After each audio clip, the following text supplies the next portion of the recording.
Three, two, one. Assalamualaikum warahmatullahi wabarakatuh. Kami dari kelompok 12. Sebelumnya perkenalkan, nama saya Rasul Maulana Putra Arif, NIM 0704 0122 096. Dan teman saya Salsabila Firdaus, NIM 0702 0122 052. Kami dari kelompok 12 akan menjelaskan tentang amtal dalam Al-Quran. Sebelumnya teman-teman di sini udah tahu nggak amtal dalam Al-Quran itu apa? Amtal sendiri itu apa? Nah, kalau belum tahu, oke, mari lihat video ini sampai habis. Di sini kita akan menjelaskan tentang beberapa tentang amtal ya. Ada pengertian, macam-macam, dan faedah amtal itu sendiri. Oke, lanjut kita ke pengertian amtal itu sendiri. Di sini ada banyak pengertian ya, teman-teman. Ada etimologi bahasa, etimologi Samahsari, terus ada terminologi Imam Asyuyuti, terus ada terminologi Ibnu Al-Qayyim, terus ada terminologi Mana Al-Qatan. Oke, baik, lanjut. Kita langsung baca etimologi. Ini ya teman-teman. Menurut etimologi, kata amtal merupakan bentuk jamak dari matal, terus mital dan matil yang menunjukkan arti sifat, keadaan, dan kisah yang menganggungkan.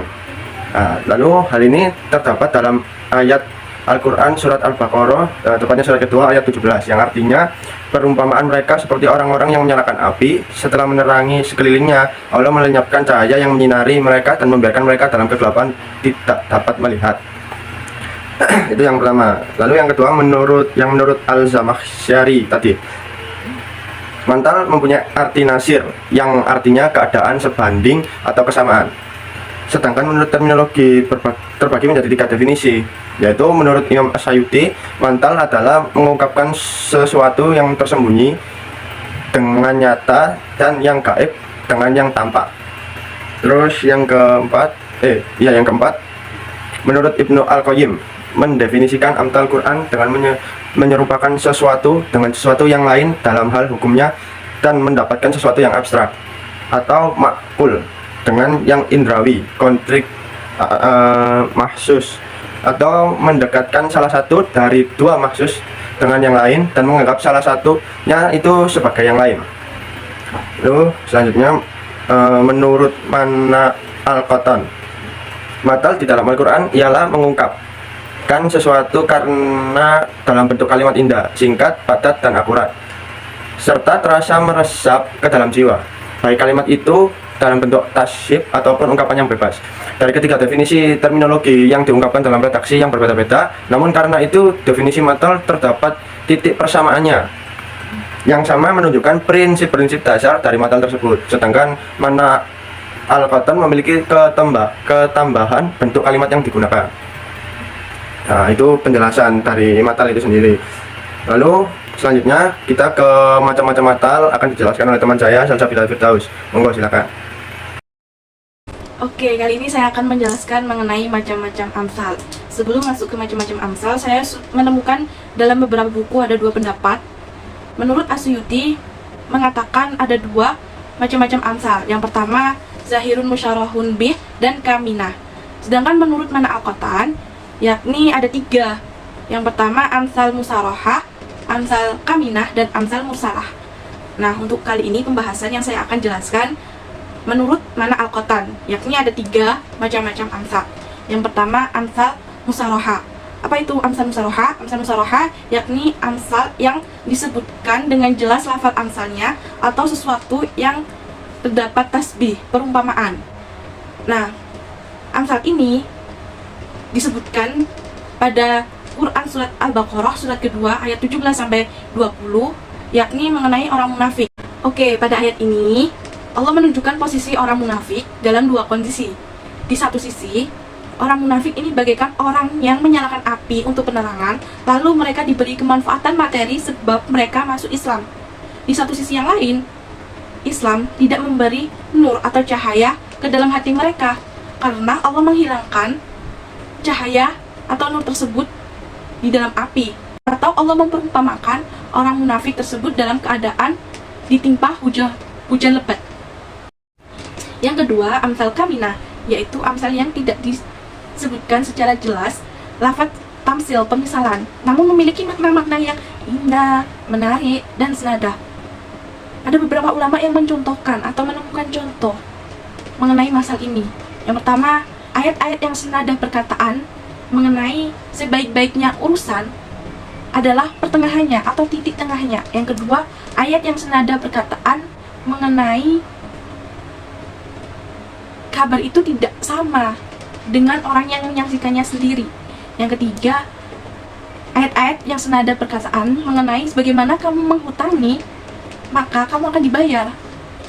Yang keempat, ayat-ayat yang senada perkataan mengenai orang mukmin tidak mungkin disengat 2 kali dari lubang yang sama. Gitu. Amsal Kaminah memiliki makna-makna yang indah, menarik, ataupun senada. Yang ketiga, Amsal Mursalah, yaitu kalimat-kalimat yang tidak memiliki lafaz tasbih secara jelas, namun kalimat-kalimat ini berupa kalimat amsal atau perumpamaan. Gitu. Kali ini memasuki pembahasan mengenai faedah amsal. Terdapat 8 faedah amsal yang akan saya bagikan untuk teman saya 4 dan saya 4 faedah amsal. Untuk yang pertama, amsal ini menunjukkan sesuatu yang makul. Apa makul? Makul itu yang hanya mengandalkan mengenai akal atau abstraknya saja, agar manusia itu mudah menerimanya. Lalu yang kedua, menyikapkan hakikat-hakikat yang tidak tampak itu menjadi tampak. Lalu yang ketiga, mengumpulkan makna yang menarik dan yang indah dalam ungkapan yang padat. Yang keempat, mendorong seseorang yang diberi masal perumpamaan itu untuk melakukan sesuai isi masal tersebut, isi perumpamaan tersebut. Oke, lanjut dalam faedah yang kelima ya teman-teman. Faedah yang kelima, untuk memuji orang yang diberi matal, seperti firman Allah dalam Quran surat Al-Fat ayat 29. Muhammad itu adalah utusan Allah, dan orang-orang yang bersama dengan dia adalah keras terhadap orang-orang kafir, tetapi berkasih sayang sesama mereka. Kamu lihat, mereka rukuk dan sujud mencari karunia Allah dan keridhoannya. Tanda-tanda mereka tampak pada muka mereka dari bekas sujud. Demikianlah sifat-sifat mereka dalam Taurat dan sifat-sifat mereka dalam Injil, yaitu seperti tanaman yang mengeluarkan tunasnya, maka tunas itu menjadikan tanaman itu kuat, lalu menjadi besarlah dia dan tegak lurus di atas pokoknya. Tanaman itu menyenangkan hati penanam-penanamnya, karena Allah hendak menjengkelkan hati orang-orang kafir dengan kekuatan orang-orang beriman. Allah menjanjikan kepada orang-orang yang beriman dan mengerjakan amal yang soleh di antara mereka ampunan dan pahala yang besar. Lalu yang keenam, menjauhkan seorang dari perbuatan yang dimatalkan tersebut, karena matal tersebut merupakan perbuatan yang dibenci, sebagai dalam Quran surat Hujurat ayat 12 yang berbunyi, hai orang-orang yang beriman, jauhilah kebanyakan purbasangka atau kecurigaan, karena sebagaimana dari purbasangka itu dosa, dan janganlah mencari-cari kuburan orang yang janganlah mengunjingkan sesuatu satu sama lain. Adakah seorang di antara kamu yang suka memakan daging saudaranya yang sudah mati? Maka tentulah kamu merasa jijik kepadanya, dan bertakwalah kepada Allah Subhanahu wa taala, sesungguhnya Allah Maha penerima taubat lagi Maha penyayang. Lalu yang ketujuh, untuk menggambarkan sesuatu yang mempunyai sifat yang dipandang buruk oleh banyak orang, misalnya tentang keadaan orang yang diberi kitabullah tetapi ia tersesat jalan hingga tidak mengamalkannya. Seperti sebagaimana dalam firman Allah Quran surat Al-A'raf 175 sampai 176 yang berbunyi, dan bacakanlah kepada mereka berita orang yang telah kami berikan kepadanya ayat-ayat kami, pengetahuan tentang isi Alkitab. Kemudian dia melepaskan diri daripada ayat-ayat itu, lalu dia diikuti oleh syaitan sampai dia tergoda. Maka jadikanlah dia termasuk orang-orang yang sesat, dan kalau kami menghendakinya, sesungguhnya kami tinggikan derajatnya dengan ayat-ayat itu.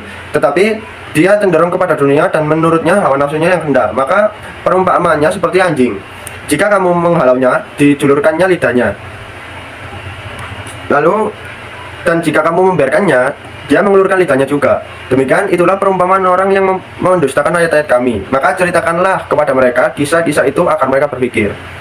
Dan yang terakhir, yang ke-8, amtal lebih berpengaruh pada jiwa, lebih efektif dalam memberikan nasihat, lebih kuat dalam memberikan peringatan, dan lebih dapat memuaskan hati, seperti dalam firman Allah Quran surat Az-Zumar ayat 17 yang berbunyi, sesungguhnya telah kami buatkanlah bagi manusia dalam Al-Quran ini setiap macam perumpamaan supaya mereka dapat mempelajarinya. Berdasarkan penjelasan di atas, dapat diambil suatu kesimpulan bahwa amtal dalam Al-Quran merupakan salah satu cara Allah dalam menyampaikan ajaran-ajarannya.